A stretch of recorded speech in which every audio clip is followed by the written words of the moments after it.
Du chantier géant et de la main-d'œuvre surexploitée au projet participatif, à l'entraide et à la gratuité, nous franchissons le pas pour pousser la porte d'un Fab Lab, un lieu connecté au monde par Internet qui permet à chacun de créer son objet, son prototype, à partir de logiciels et d'informations libres d'accès et de droit. C'est une sorte d'atelier de bricolage numérique et participatif. Mais c'est aussi un moyen de faire profiter des progrès de la haute technologie à des populations qui n'ont pas les moyens d'être des consommateurs de masse.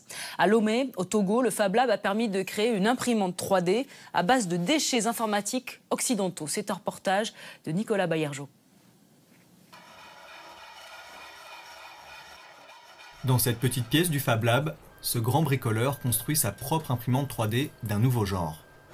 Je pense que la Wafat est la première imprimante africaine 100% recyclage. Vous reconnaissez très facilement le châssis d'une unité centrale et ces rails ont été récupérés dans des vieilles imprimantes. J'ai voulu créer à partir des objets de récupération qui sont faciles d'accès.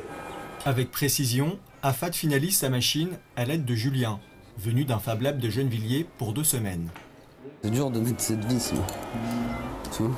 Lui aussi a créé sa propre imprimante 3D et imprime de nombreux accessoires en plastique. Grâce à son aide, Afat pourra comme lui bientôt imprimer ce genre d'objet. Un échange qui s'inscrit dans la philosophie Fab Lab.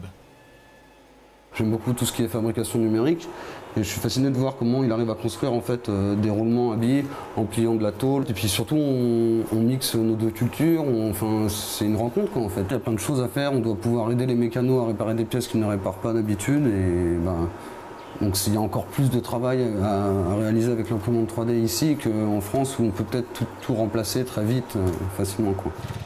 Chaque semaine, Afat parcourt plusieurs kilomètres. C'est dans cette décharge qu'il trouve les objets dont il a besoin. L'itinéraire de ces déchets informatiques est simple.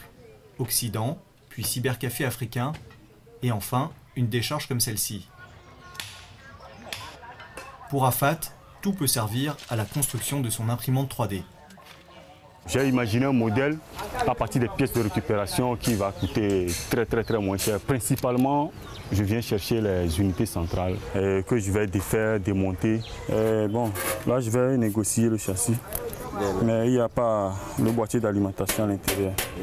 Il n'y en a pas. Il n'y en a pas. Oh, il n'y en a pas. Il n'y en a pas, c'est enlevé, cassé.